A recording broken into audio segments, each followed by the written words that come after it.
In-class activity 4C, modeling the vibration of a cell phone.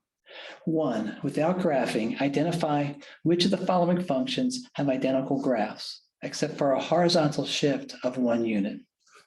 Now, if we notice functions A and B and functions B and C, they're only shifted apart by half a unit, not a whole unit. But functions A, let me write this down here, functions A and C, one shifted to the left by half a unit, the other shifted to the right half a unit. So they are 1 unit apart horizontally. So functions A and C. Objectives for the activity. You will understand how to recognize the horizontal shift of a sine function. You will be able to determine the amount of horizontal shift present in a sine function. For a motor that is spinning at 150 revolutions per second, the force that a cell phone exerts on a person when it vibrates is given by the equation R of t equals 0.2 sine times of 942.5 t plus phi, where R of t is the force of the vibration, phi is the initial angle of the counterweight when the motor begins to spin. That is in radians. T is the time since the cell phone started vibrating, measured in seconds. 2, assume that the initial angle of the counterweight is phi is equal to 0. Write the equation for R1, the force of the vibration, and plot it on the axes. So let's move this up here. First, I'll write it. Let's see, it's going to be R of 1 is equal to 0.2 times sine 942.5 t. And if we graph this, let's see, we're going to start at the 0 point, and we're going to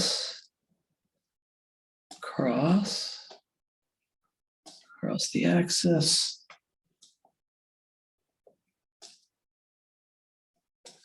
Okay, we're going to go up to 0.2. Here, we're going to go down to negative 0.2. So if we graph this, just sketch this quickly.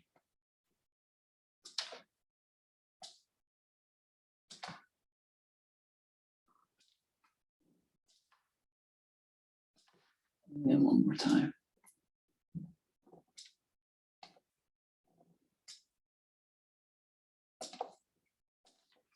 And there we go. Let's look at 3. 3 says, suppose that when the phone in the previous question stopped vibrating, the counterweight stopped at an angle equal to negative pi over 6. So the next time the phone, starts vibrating, the counterweight will be in this position. Part A, now that the phone begins to vibrate, write the equation for the force, R2, and graph it on the same set of axes as question 2. So let's do that. Write R sub 2 of t, that's equal to 0.2 times sine 942.5 t minus pi over 6, close the parenthesis. Let's recreate that graph. So let's see, we had a point.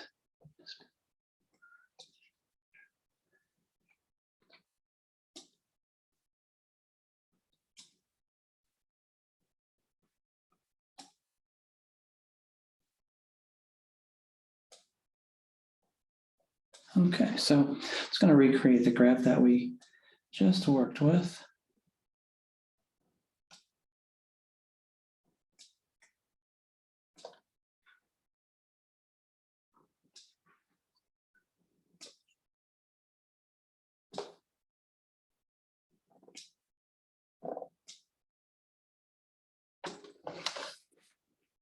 Okay, so that is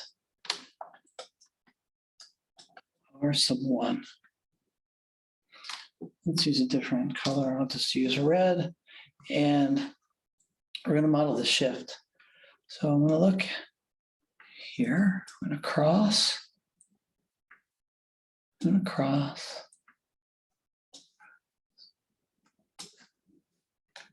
Just marking out the x-intercepts. And we're going to just make the same type of curve.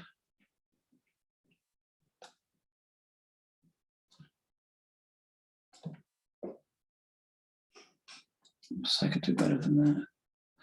Whoa. Erase the black line too. I didn't mean to do that. There we go. Go back to writing in red.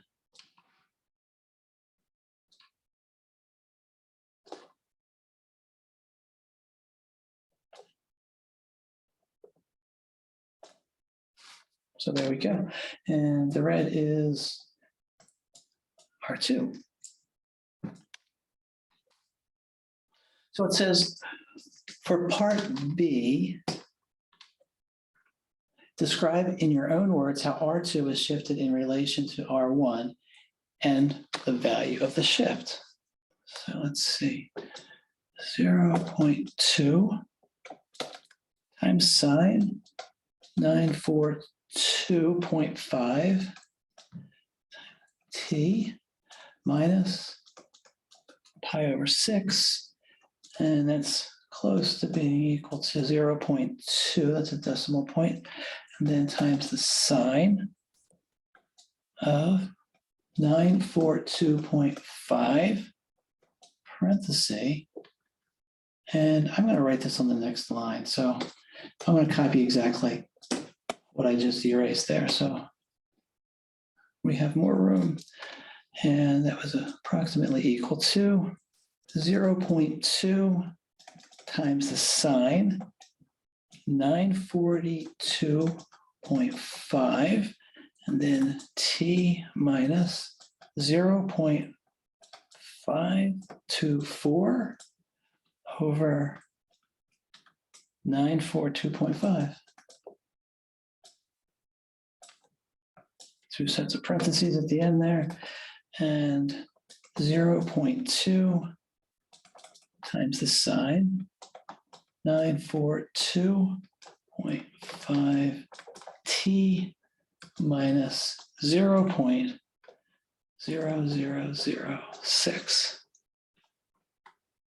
There we go. So we could say that the graph R2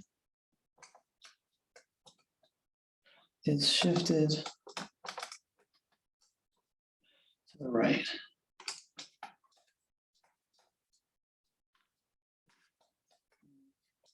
R1 by 0.0006. And that is the end of this video.